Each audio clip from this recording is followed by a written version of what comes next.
বিএনপির সব রাজনৈতিক ক্ষমতার মূল উৎস জনগণ, এমন মন্তব্য করেছেন বিএনপি চেয়ারম্যান তারেক রহমান। 25শে জানুয়ারি সন্ধ্যায় ফেনী সরকারি পাইলট উচ্চ বিদ্যালয় মাঠে আয়োজিত এক নির্বাচনী সমাবেশে তিনি এ কথা বলেন।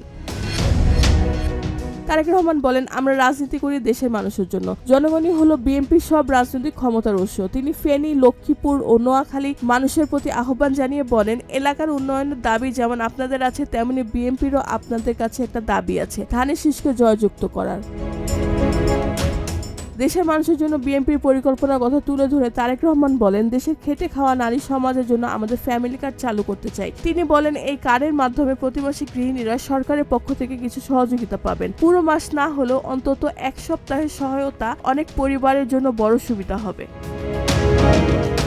কৃষকদের সহায়তার কথা উল্লেখ করে তিনি বলেন, গৃহিণীদের পাশাপাশি কৃষকদের পাশে দাঁড়াতে আমরা কৃষক কার্ড দিতে চাই। তারেক রহমান জানান, এই কার্ডের মাধ্যমে সার, বীজ ও কীটনাশক সরাসরি কৃষকদের হাতে পৌঁছে দেওয়া হবে।